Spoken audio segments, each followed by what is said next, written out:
Exhaustion crept over Ashlynn Kelly's body, but she ignored it, pushing it deep down where she knew it would stay until she found time to actually take care of it. Much like she ignored the fact that her feet had gone numb about 2 hours ago in her red-soled stilettos, and how her back ached enough that she knew it would take at least 3-hour-long massages to get out the kinks. Of course, by the time she arranged appointments with her massage therapist, she'd need even more hours with him, and she'd be down another pair of shoes. But she'd closed the damn deal. Nothing could take that away from her. Not even blisters on her feet and a throbbing temple or two, or even the muggy Atlanta air. She'd spent her life working countless hours and barely sleeping while dealing with condescending men in business suits.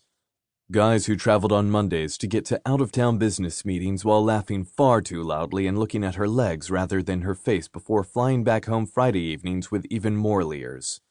She dealt with them during her meetings, as they called her, honey, and flashed them her patented icy glare when they gave her their coffee orders before every conference or panel instead of treating her like an equal.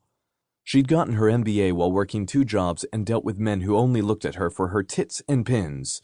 Their words, not hers, not her brain. Now she was the CFO of a Forbes 500 company and kicking genuine ass. At least this week.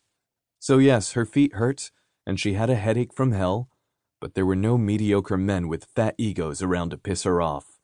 Only she had a feeling as soon as she walked back into the hotel lobby, she'd be surrounded by those blowhards in suits and loosened ties. She'd been in the conference center across the street most of the day, and rather than walk the extra mile to use the covered bridge that connected the 2 buildings, she'd opted to go outside and breathe some fresh air for what felt like the first time in weeks. Between meetings, panels, lunches on the premises, and dinners that had for some reason only occurred in the revolving restaurant on site, she'd spent her entire week breathing hotel and conference room air. As soon as her crosswalk light turned green, Ashlynn inhaled a deep breath and almost choked. It was a little too humid and damp at the moment for that kind of breathing, and she knew the underneath layers of her hair were starting to curl. That was why she'd spent the days inside rather than out.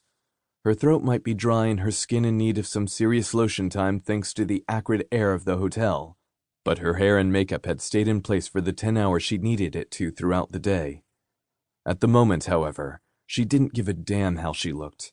She'd made the deal, gotten her company's name in the hands of the few people at the event who didn't know about them, and had even impressed the good old boys who thought her a stripper rather than their potential rival.